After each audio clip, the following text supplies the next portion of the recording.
Well, hello, I'm Derek Irvin with Better Together, and today I'm here with Marcus Warner, who is president of Deeper Walk International.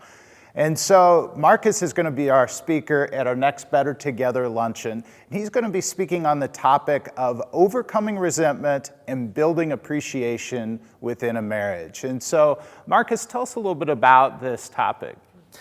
Well, appreciation and resentment are kind of like the twin sides of a magnet.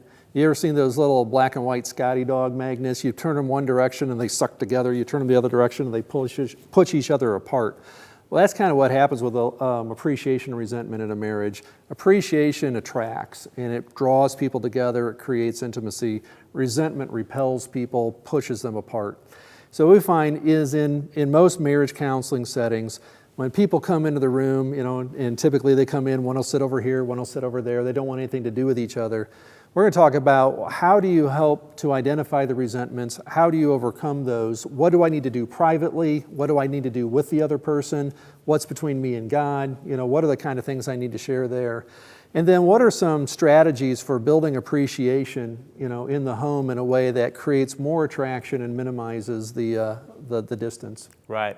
So if a person is feeling resentful, it seems like it would be hard to show appreciation. So how would you coach somebody to go about doing that? Well, we do have one very simple rule when it comes to showing appreciation, and that is that there's one word that is simply not allowed, and that's the word but.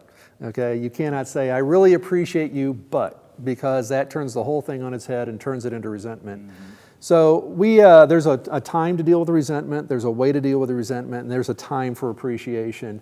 And we find that as people learn to identify what's going on, deal with the resentment, and begin to intentionally build appreciation into their marriage, there is far more intimacy, there is far less distance in that relationship. That makes a lot of sense. And so appreciation, how do you go about building it?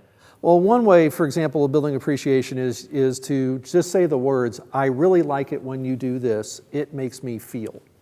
And by sharing the feeling word is what really connects this. In fact, we did an exercise at a retreat one time where we had people write love letters, and we had men going, I have no idea how to write a love letter. We said, well, write an appreciation letter. You just say, I really like it when you do this, it makes me feel. And I can't tell you how many women were crying that night as their husbands were reading these letters. And one of them said, well, what was your secret? He said, well, Marcus made it really simple. I just followed the formula. And so there's some simple things like that that can really make a big difference. That's great. It kind of demystifies it. Well, I can't wait to hear more simple strategies like that can enhance our marriage, and I know you'll not want to miss it as well. We will be meeting the second Wednesday as we do each and every month. The event is free, but if you could let us know that you're coming, that helps us a great deal by going to www.bettertogether.us/lunch. We will see you next time.